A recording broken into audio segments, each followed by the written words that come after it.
I didn't know if it said Arizona on it because it was blue or Alamo ball. My eyes aren't that correlate good. anything to what Jackson went through that first year being a quarterback?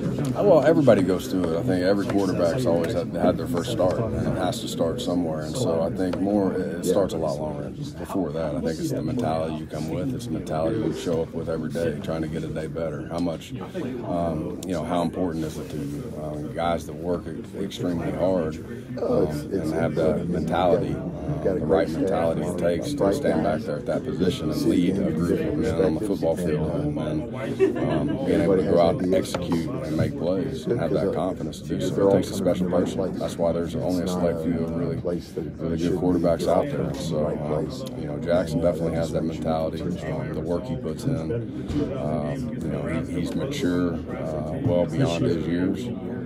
And understands, he's humble enough to understand he still has a lot of room for growth and improvements, and not even anywhere close to where he needs to be and is going to be, but because of his humility and the way he works, I feel like he's going to be a special player. Seth, you said earlier you've been trying for 23 years to get back to Oklahoma. What do you remember about Brent calling you about the analyst position, and what was your relationship like with Brent when you were a player? As a player, we were obviously on separate sides of the ball, and so I didn't work with him per se positionally day in and day out, but I was actually the protector on the punt team, and he ran the punt team, and so we had one-on-one meetings 2 to 3 times a week, just the two of us. Always had a lot of respect for him. Unbelievable coach, great knowledge, and a great teacher.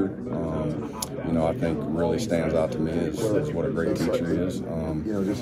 But a phenomenal person. He's genuine. He's passionate about ball. He lives it. He eats it every single day.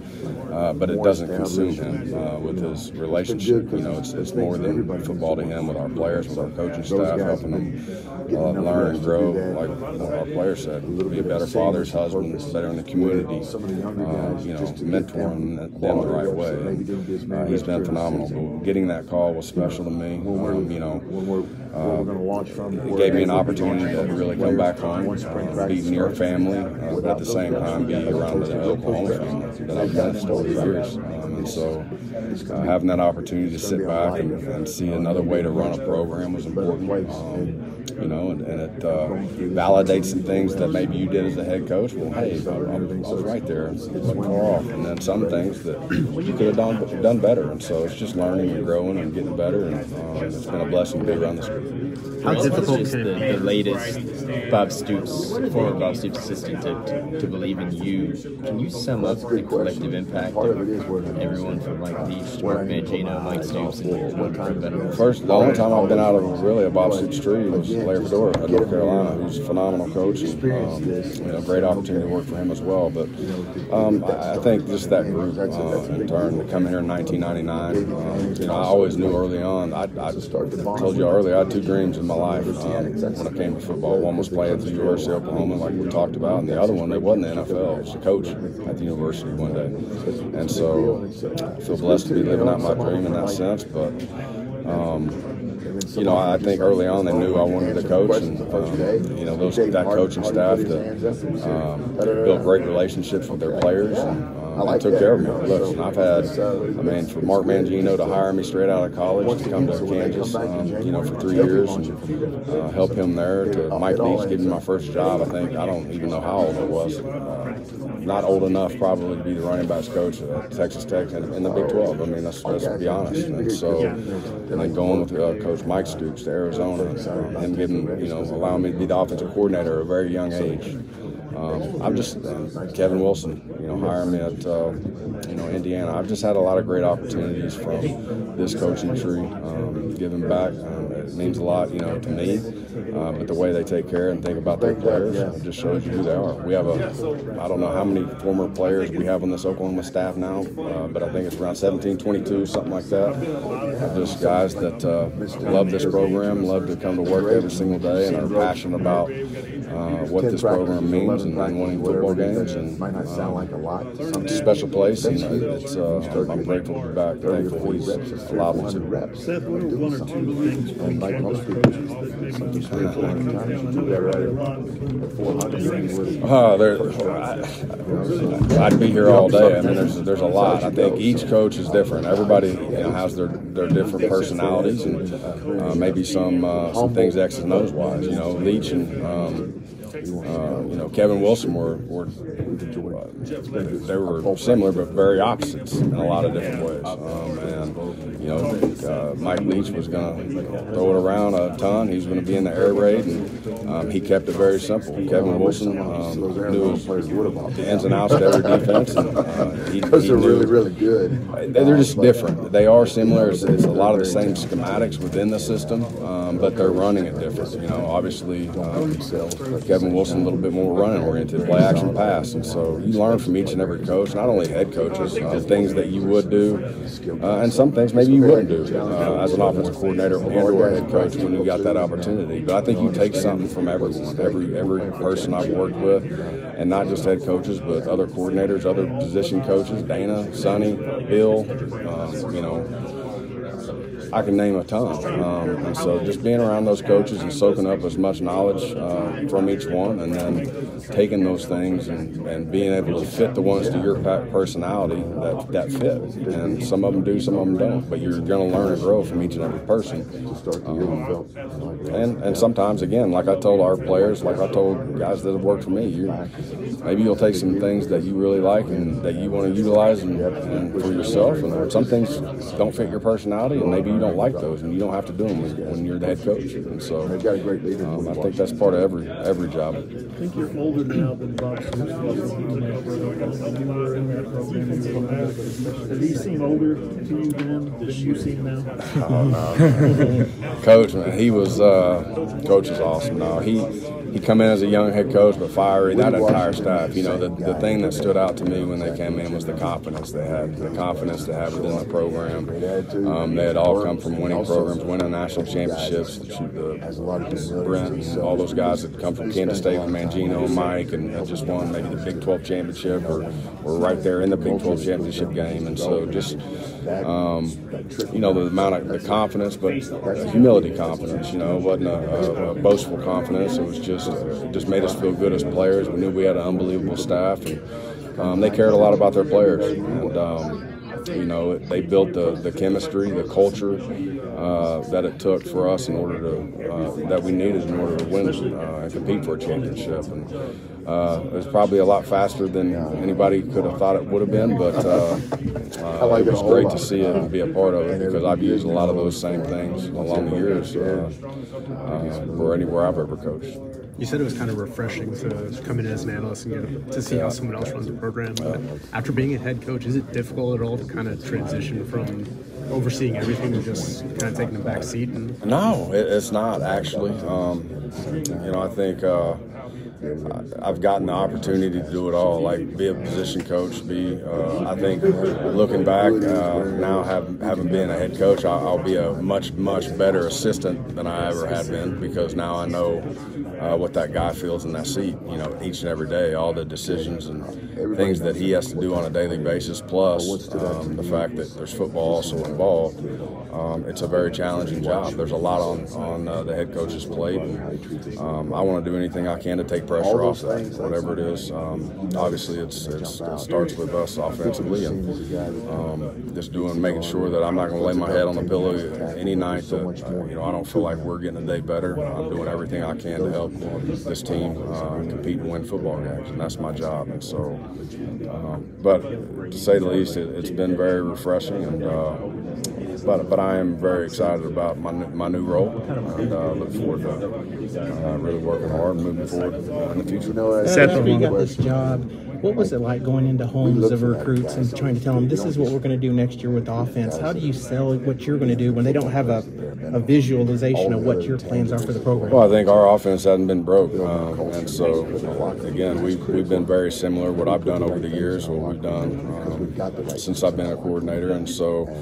We're going to continue to, just like I did going into other programs when I was the offensive coordinator. I went 2 places solo, so learning their terminology, I think it's a lot easier for me to learn the terminology and the plays than it is for the players. So it's my job to do that instead of however many players offensively, 50, 60 guys offensively having to learn my system right now. And so the terminology is easy. Obviously, our strengths, you're always going to continue to look and evaluate within the system what we did well this year. And then obviously we're going to grow, we're going to evolve, and there may be some things that I like that if they haven't been implemented yet, then we'll call it something different. But the language itself doesn't really matter. I think we've all, as coaches, we've done a lot of different things. Offensively, I think I kind of alluded to earlier, every team's different.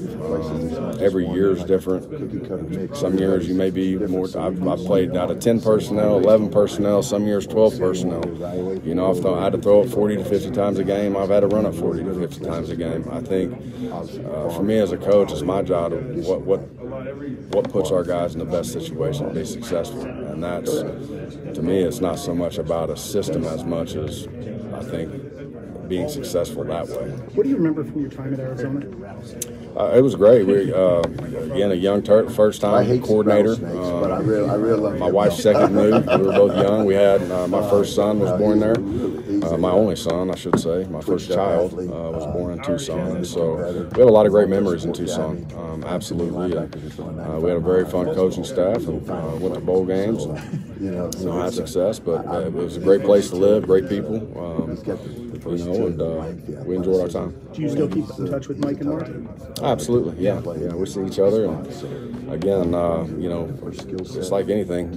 With those coaches you're around over the years, you always try to stay in touch, and everybody does. And we have a pretty cool core group. We all, when we have time and we're at conventions, and we all still hang out. And, if we need to catch up on the phone every now and then, yes, we do. But coaching gets crazy during the season, and I know there's a lot on your plate throughout a season, and then through recruiting, and so there's a lot of noise going on per se, but we all do a pretty good job of keeping in touch.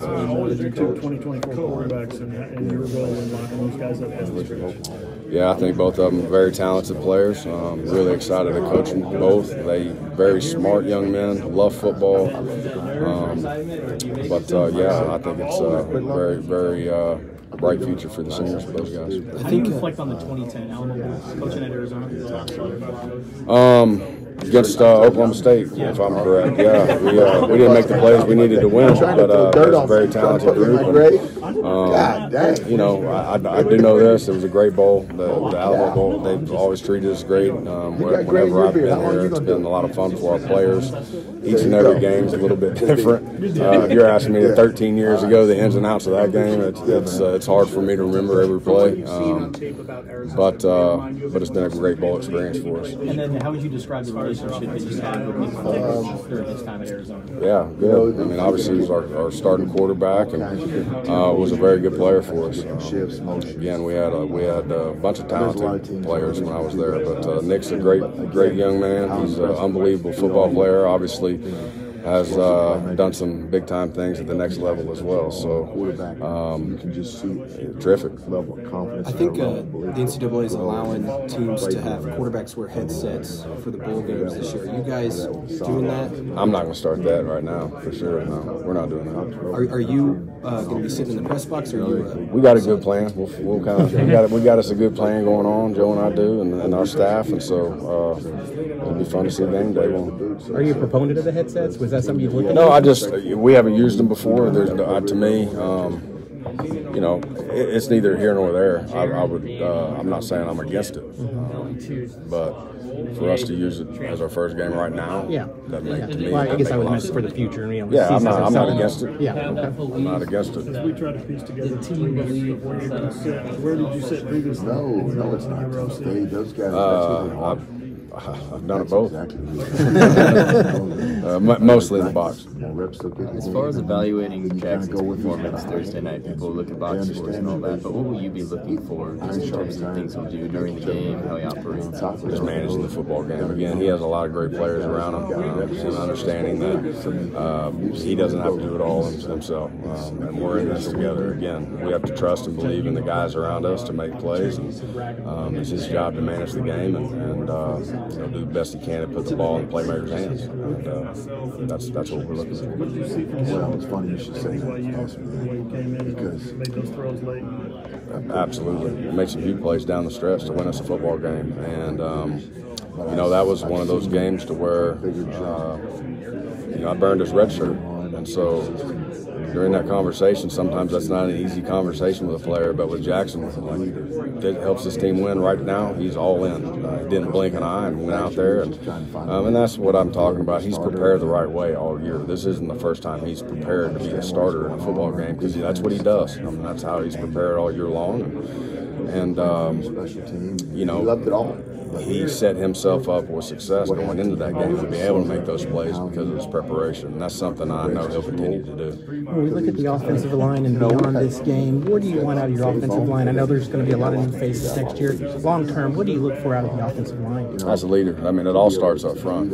Each and every week, it starts on both sides of the front, on the line of scrimmage where it's all at. And so Coach Beatonbow does an unbelievable job, not only recruiting but developing these young men, and the proof's in the pudding right there. The amount of success he's had with guys, playing at the next level and moving forward. So I have a lot of faith in him. Feels like family to me. We've been together in the past, coached together, 2 different stops, and now we're around each other pretty much anytime outside of the football season. So one of the best coaches I've been around in my life, and I know he's always going to have those guys prepared. It comes naturally because of the position, but there's a prepared to play. That's where it always starts up front. Your relationship with Bill, how much easier does that maybe make your job in terms of coming in and being a play caller? A lot easier, but the relationship with all those guys, offensively, not just Bill, but I have a lot of great relationships in that offensive staff. So it's a great group. I'm really fired up about our staff. Really, really excited about our players. We have a ton of playmakers,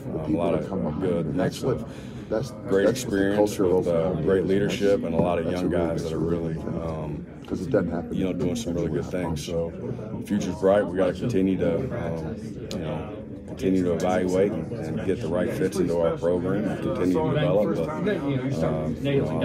like exactly where we're sitting today.